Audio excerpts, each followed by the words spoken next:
Good morning, and welcome to the Nedgroup Investments Global Equity Fund third quarter update. I'm joined this morning by Andrew Headley from Veritas Asset Management. Veritas have done an outstanding job of producing strong returns both in absolute and relative terms while providing high levels of downside protection for investors by investing in quality companies and maintaining a strict valuation discipline. In fact, this month, Nedgroup Investments celebrates the 10-year anniversary of our partnership with Veritas. Andrew is head of global at Veritas and is the portfolio manager on our global equity fund. Before I hand over to him, I would like to mention that you may type your questions and comments into the chat box on the right-hand side of your screen. We will try to answer as many of these as possible before we close for today. This webinar is also being recorded, and the replay will shortly be made available on the Nedgroup Investments YouTube channel. Andy, good morning, and thank you for joining us. Thanks, Anil. So I'd like to take everybody through the presentation, which should be up on the screen now. If you can, yeah, thank you, Anil. So a quick discussion on returns, as you can see them in the 3 months year to date. It's been a particularly interesting year, obviously, with COVID. We saw in the first quarter huge declines in equity markets, followed then by very rapid rises, particularly in growth and momentum companies, so tech companies in particular doing well. And during the first 3 months, we performed very strongly in the declines. We were around 5 to 6% ahead of the market.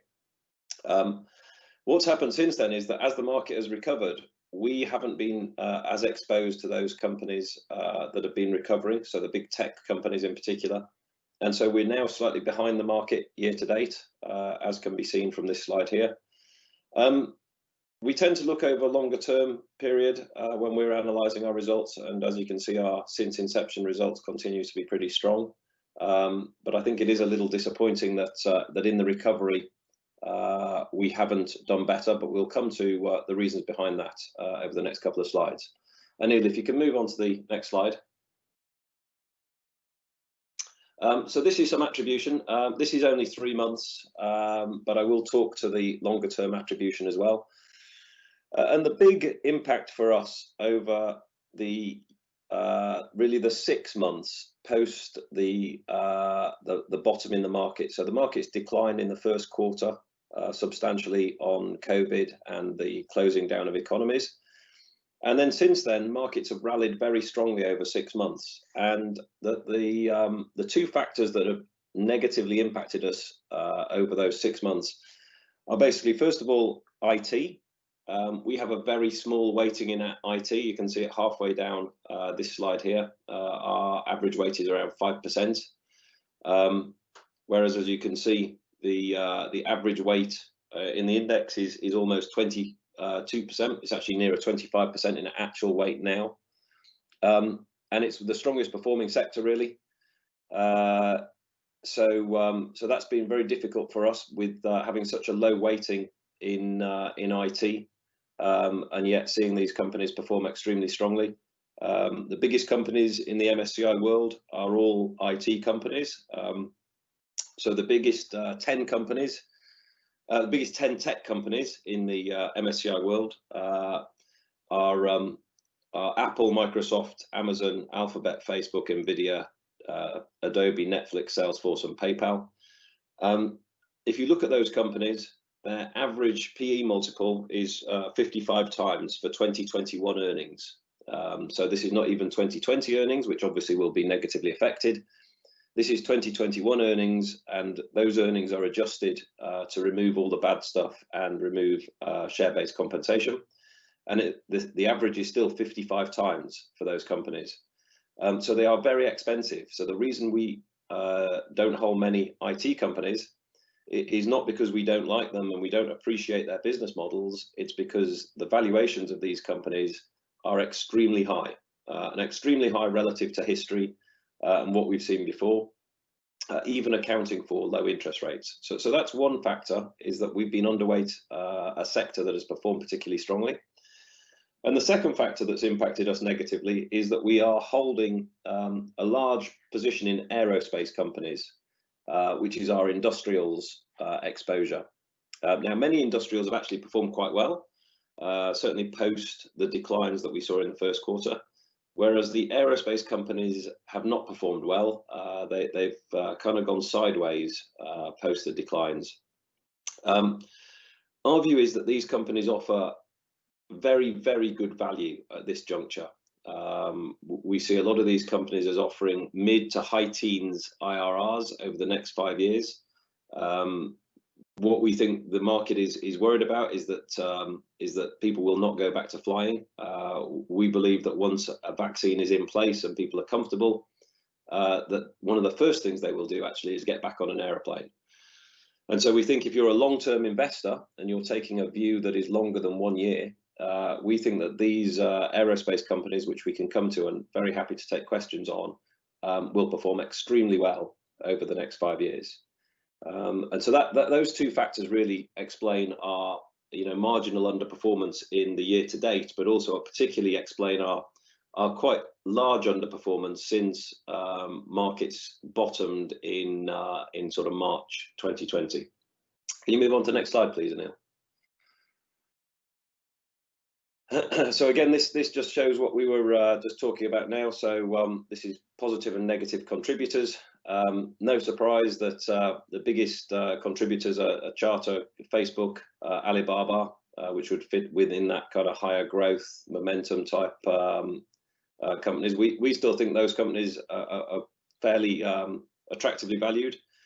Facebook, for example, is on 25 times earnings, which is not cheap, but makes it the cheapest of those large tech stocks that I mentioned a moment ago. Alphabet, which is actually not been a great performer for us year to date, is on 26 times earnings.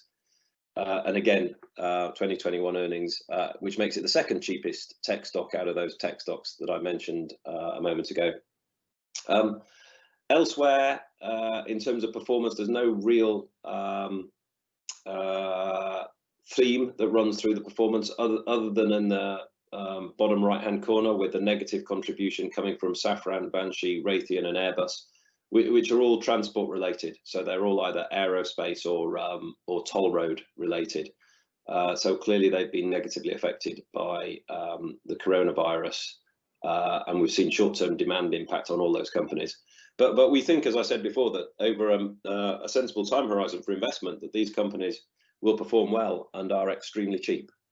If you can move on to the next slide, Anil. We've actually been very active in the fund year to date. We felt we were doing all the right things. So when we came into the year, we had quite a lot of cash. We had around 13% of the fund was in cash at the start of the year. That was due to valuation, nothing to do with coronavirus. Obviously, markets substantially fell in the first quarter, and we used that decline, those declines, to actually spend all the cash. So we utilized all the cash within the portfolio. We became fully invested. We bought a wide number of positions of very high quality companies, so things like MasterCard, Cochlear, Becton Dickinson, and got fully invested. And since then, and this is obviously just a 3 months review, we have made some further changes to the portfolio. So we have bought Catalent, Fiserv and Banshee. Catalent is a healthcare company.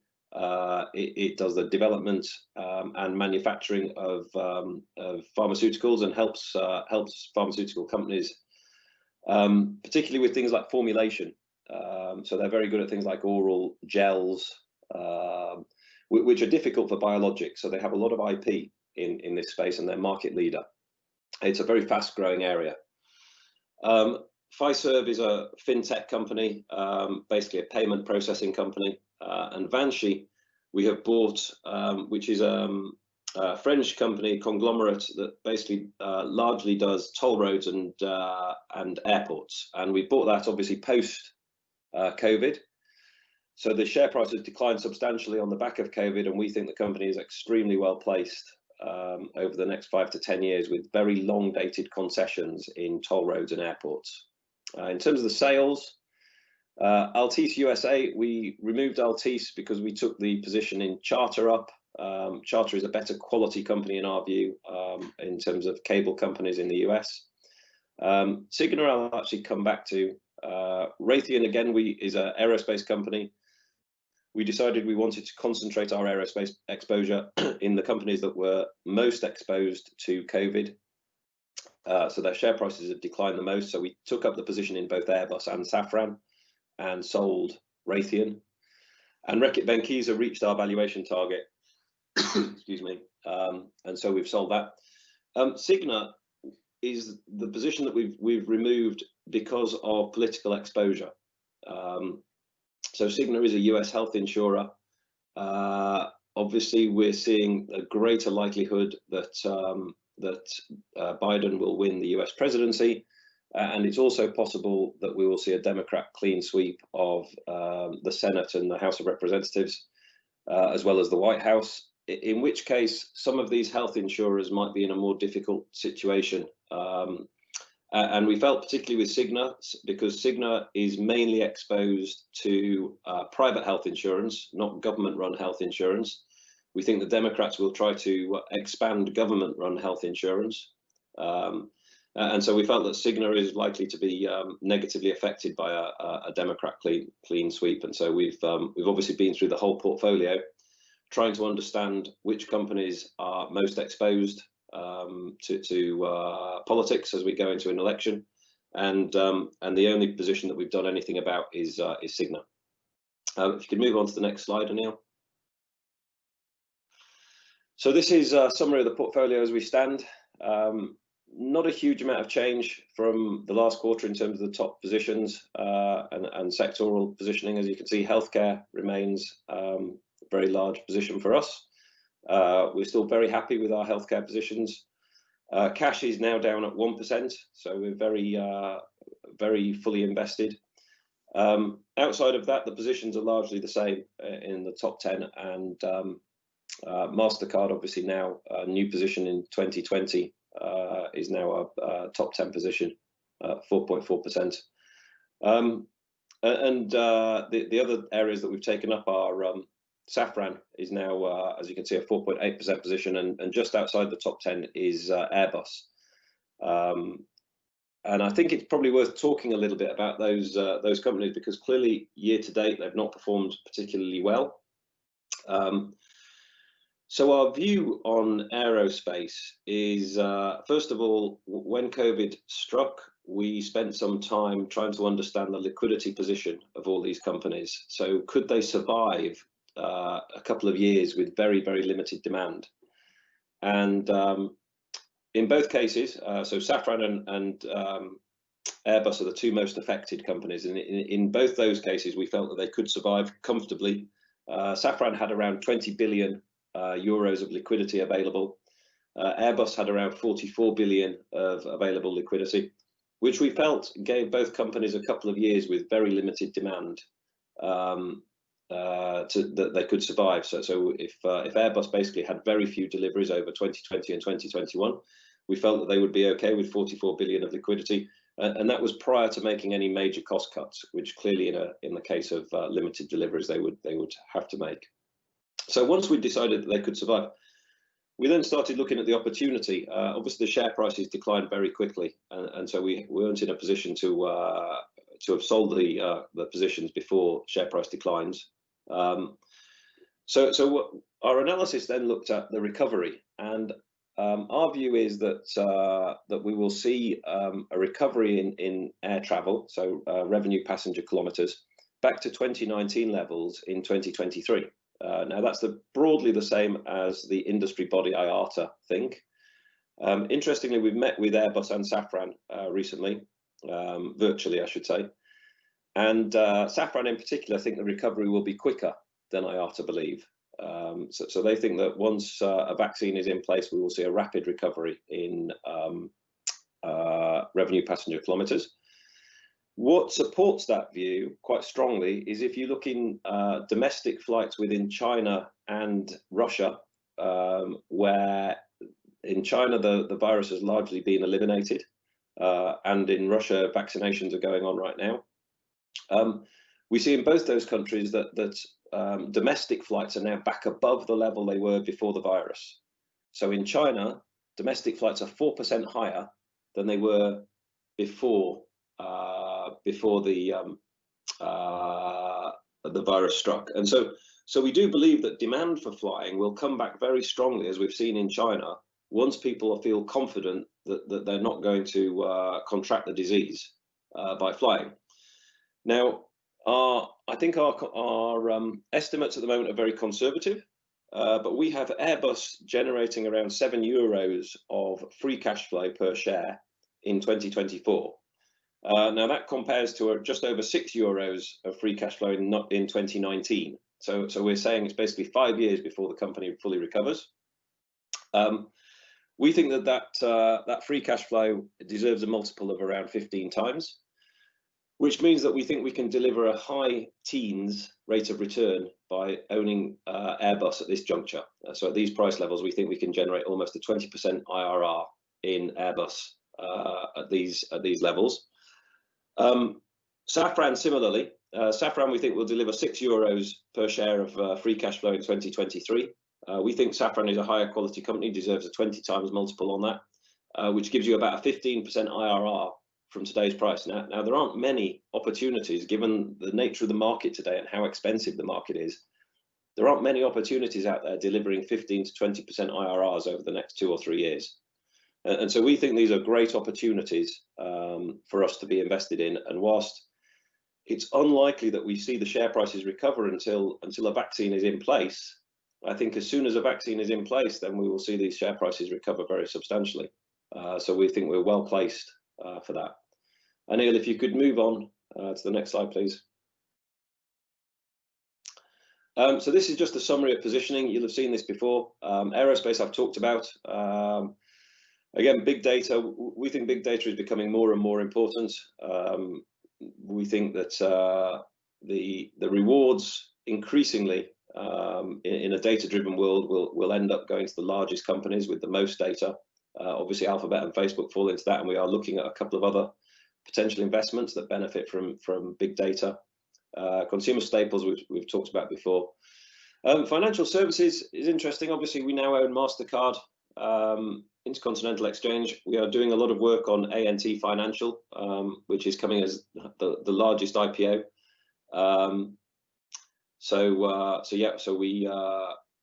We're looking at ANT Financial as a potential investment. Infrastructure we've spoken about, AENA, Canadian Pacific and Charter, and obviously healthcare, which is a big position for us, but is actually quite disparate and heterogeneous in terms of its nature. Just in the interest of time, perhaps if you move on to I think that might be all the slides. Okay, so I think I've taken up my 20 minutes in talking. Questions? Okay, thanks, Andy. There are a couple of questions here. I'm going to try and group them. So the one is on just a general view on financials and specifically banking shares. And then maybe if you can touch on Svenska Handelsbanken and how they're changing their bonus structure as well. Yeah. So in general, we don't own spread financials. I think it's really difficult to have a long-term competitive advantage in a spread financial, where basically you're just looking at the spread between the cost that you can lend at and the cost that you can fund at. It's really hard to have any sustainable competitive advantage in that. So basically we analyze very few banks, spread financials. We do analyze maybe 4 or 5, one of which is Svenska. We own Svenska. It hasn't performed very well for us. It's probably down 15% from our purchase price at the moment. We think that that's largely due to regulation. What we've seen is the regulator keeps increasing the capital requirements for Nordic banks. Svenska has a huge amount of capital. So I think its tier 1 capital ratio is something like 17%. So it's very, very highly capitalized, super safe bank. But obviously the more the regulator demands higher capital requirements, the lower the ROE that the company can sustainably deliver, because they've got to hold more capital against the earnings. So it's harder to deliver a higher ROE. Interestingly, Svenska, one of the reasons we like Svenska is because they have this bonus structure called the Octagonen, where instead of paying a cash bonus to their employees, they basically made a contribution to the employees' pension fund.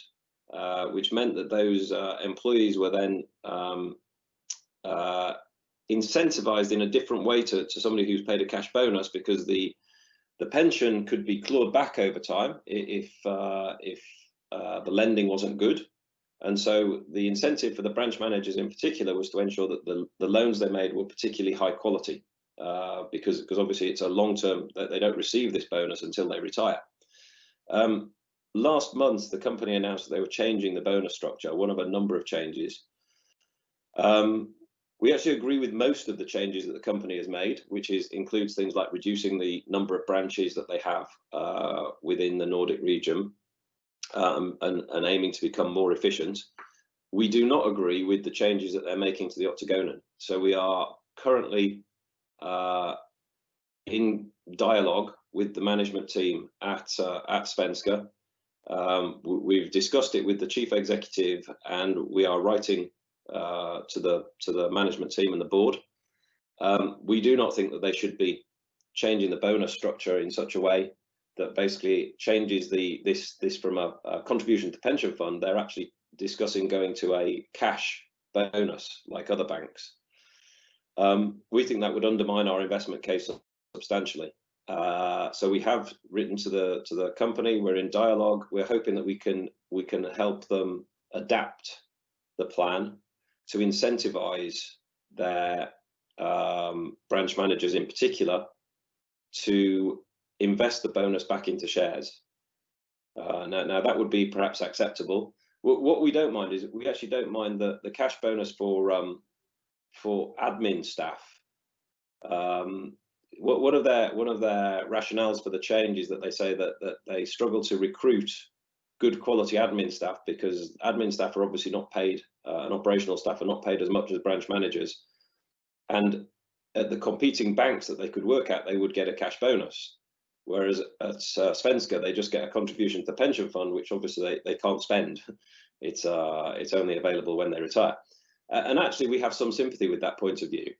What we don't really have sympathy with is that should change for branch managers who earn quite a lot of money, and we think that their bonus should remain in the should remain in the pension fund, or if not, that they should be highly incentivized to invest in the pension fund rather than take a cash bonus. So we're in discussion with them on that point. Okay, great, thank you. And then Fiserv is one that you've owned previously, obviously a company you know very well. What's your thinking on buying it again?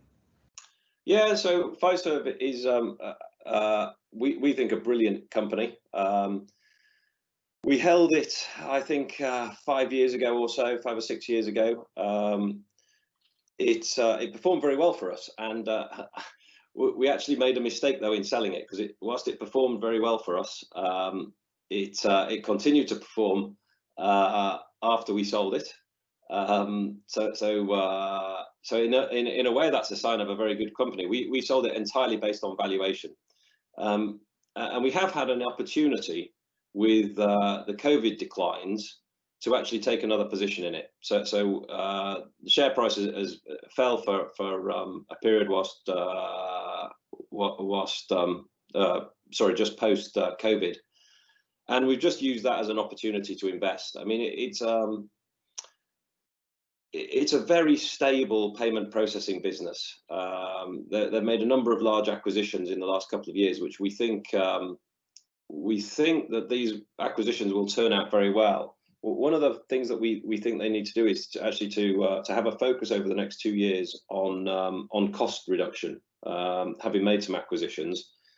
And we've spent some time talking to the new chief exec, and our impression is that he is the right man the right person to actually go through a cost-cutting program and an efficiency drive, which he's done before.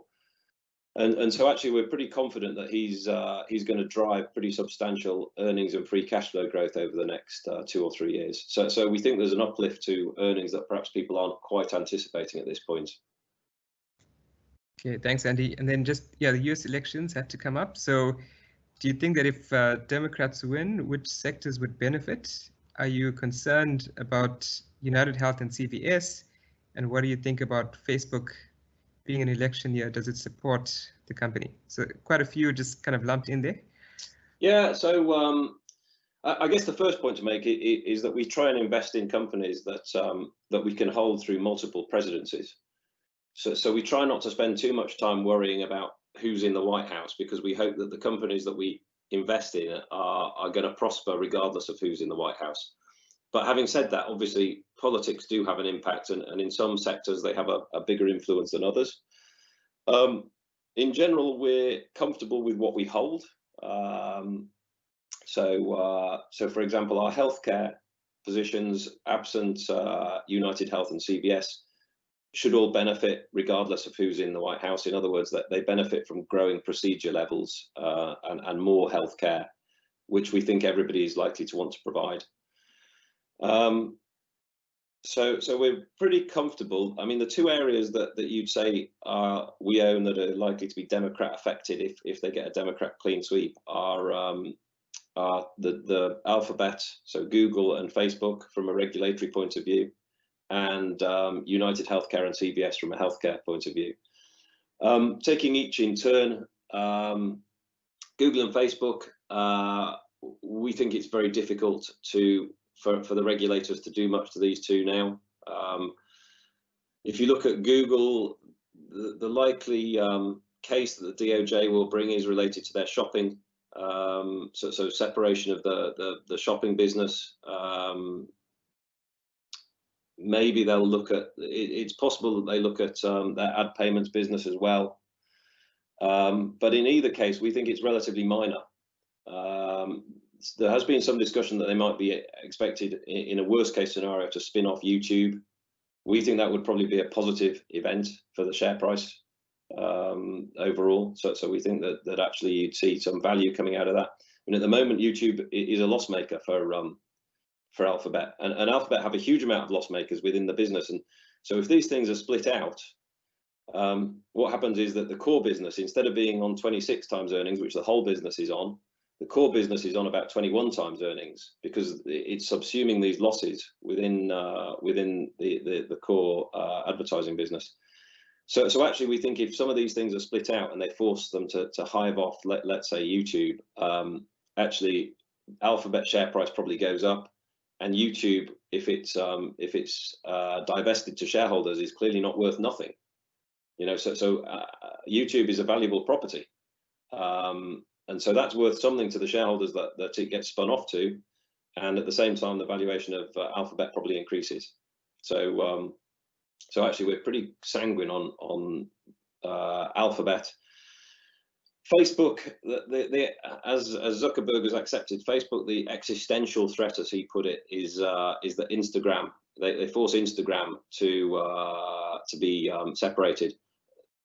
To our mind, that's highly unlikely, and even if it were proposed, it would be negative for the share price. But even if it were proposed, this is likely to take 10 years or more. I mean, they would fight this all the way to the Supreme Court. And it seems unlikely that there's a real case to make for it. It's unlikely that you can make a case of consumer benefit by splitting it off. If you look at Instagram, when they bought it, it was loss-making. They've invested a huge amount of money organically in Instagram post the purchase. It's very difficult to make a case that they bought in a business that was profitable and therefore denied or basically took something away that was effectively making it anti-competitive. So I think that this would be tied up in court for a long time, and I actually would be surprised if the government was successful if they went down the draconian route of forcing Facebook to hive off Instagram. Absent that, it's difficult to see what they can do. I mean, they can obviously try and regulate social media more. I think more likely is that they will put more restrictions on content and how fast content has to be removed once it's flagged, which will involve Facebook investing some more money, perhaps. At the moment, they have around 40,000 employees, so that's a small army of people who are just there to weed out malicious content, and that's on top of the AI that they obviously have already. So they already invest a huge amount to try and remove malicious content. On the healthcare side, the issues really on healthcare are twofold. One is that so just after the election, the Supreme Court are going to hear a case regarding the Affordable Care Act. So this is President Obama's main piece of legislation on healthcare. So the Affordable Care Act had the individual mandate struck out. And what the Supreme Court are hearing is whether, by striking out the individual mandate from the Affordable Care Act, does that mean that the whole Affordable Care Act is not valid? And that's the decision that they've got to make.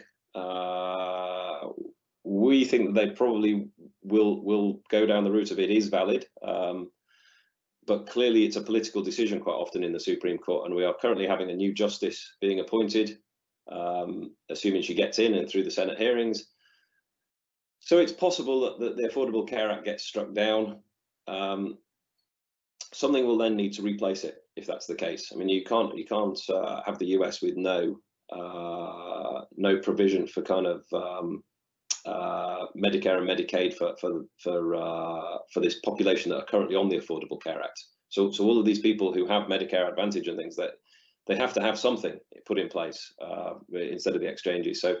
So we're fairly sanguine about that. I think that is the biggest threat, actually, though, to the health insurers. The second threat to the health insurers, I guess, is a Democrat clean sweep, which will mean greater provision of healthcare.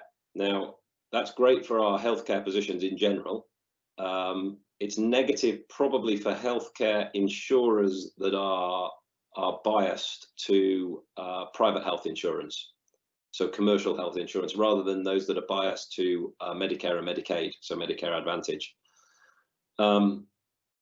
which is why we've sold Cigna, because it's very biased to commercial insurance, and actually it's very biased to ASO commercial insurance, which is likely to be the most affected if the Democrats get in and they go for healthcare and they put in place a government plan, which is lots of ifs, but it's clearly the most exposed. Whereas United Health and CVS have a lot of government business already. If that gets expanded, they will obviously benefit. So it's a mix. It's a balanced impact on both CVS and United Health. Thanks, Andy. We just have 2 or 3 more questions, but we've also gone past 11. So for those investors on the call who need to dial off, thank you very much for joining us. For the rest of you interested enough to stay, the question about Capita, all favorite has come up. Just given the price declines, why haven't you either sold out or topped up? What's your thinking on the stock? So we've obviously been wrong on Capita. I think actually that we've probably, it's a bit unfair to say, maybe it's not unfair. I think we've been misled perhaps by the management team, or at least they've been more optimistic than they should have been on a number of occasions. We are actually trading in Capita at the moment, so I probably can't discuss what we're doing. Okay, no, that's perfectly fine. But by the next quarterly call, we'll be able to tell you what we've done. Okay. And just on Alibaba, just given the risks kind of US politics, are you kind of swapping out the ADR to the Hong Kong listing? Just what's your thinking there? That's a good question. We actually looked at this last week, and the answer is no, we're not. There are obviously some peripheral risks, but at the end of the day, the shares are fungible. So if the ADRs get delisted, then effectively we will just end up with the Hong Kong line anyway. There's obviously the issue for us just switching it is there is a cost involved, and there's obviously on different days there's a premium and discount, and it moves around. We think it's unlikely the ADRs get delisted, but if it is, it's not going to be a serious impact. It's not as though we won't continue to own our stake in Alibaba. It's just where that stake will be domiciled and quite how we'll go through that positioning. But we feel at the moment we don't need to take on that cost and risk of. And I would say that the risk is obviously because there's a timing difference. So Hong Kong is shut by the time the US is open. And so you can't just do a guaranteed switch at a certain price level. Okay, Andy, here's an easy one for you just to finish off. But do you have a specific regional or geographic focus or preference? Do you prefer DMs to EMs, East versus West? Well, the one-word answer is no. I don't have a preference. So I'm going to use it to answer in a wider way. So our role is basically to look around the world and try and find companies with fabulous business models that we think can deliver sustainably over a kind of 5, 10, 15-year horizon. And then value those companies and try and buy them when they're attractively valued. And that's all our job is. So we look around the world, we try and find companies with great business models. We analyze those companies. We try and understand what we think they're worth, and then we try and buy them at a discount to that. And actually, we don't care where they're domiciled. So we don't care east or west or emerging market or developing market. We're really agnostic to all of those things. Having said that, I would say in general that the highest quality companies in the world tend to be US based. I think they've had a march on the rest of the world in terms of technology. And so as people are probably aware, you know, we have about 300 million people in Europe, and there are about 300 million people in the US. We have no major tech companies in Europe, right? So there isn't any major listed tech company. I mean, SAP would be our biggest tech company, which is a kind of ERP dinosaur. Whereas the US have just a wealth of tech companies. And those tech companies, you know, that some of them are very high quality. We're not going to argue about, is Microsoft high quality? Of course, we think it's high quality. Alphabet, Facebook, Amazon, these are great quality companies. We can argue about the valuation, but the US has the highest quality companies in the world, I think. And then in emerging markets, obviously what sometimes I think people conflate in emerging markets can be growth versus quality. It's obviously easier to identify growth in emerging markets because it tends to be that their markets are, their economies are growing faster. And so obviously you can do well if you can find a company growing fast, even if it's not that high quality, you know, even if it's not got many competitive advantages, if it's in the right market at the right time, it will do well. But it probably won't do well forever. You know, there's a period where it will do well and then you need to sell it. What you want to find in an emerging market is a company that is high quality and has barriers to entry and is exposed to the growth. And we would say, I mean, there are some out there. So obviously we own Alibaba. We think that is one of those companies. ANT Financial might be another one that's coming to market. Tencent is another one. And I know obviously in South Africa, you know Tencent very well. So there are high quality companies with barriers to entry out there in emerging markets, and they're the ones to focus on rather than, I think, just companies that are exposed to growth can be a very dangerous method of investing, because once other people get into that market, the growth can curtail quite quickly, and so can share prices. So you need that competitive advantage as well. Okay, that's about all we have time for today. Andrew, many thanks to you and the team for your excellent stewardship of the fund over the past decade. To our valued investors, thank you for your time and continuing trust in our business. A reminder that we will be hosting a session this afternoon at 4 o'clock with FPA for an update on the Nedgroup Investments Global Flexible Fund. Best wishes from all of us at Nedgroup Investments. We look forward to connecting with you again soon. Take care.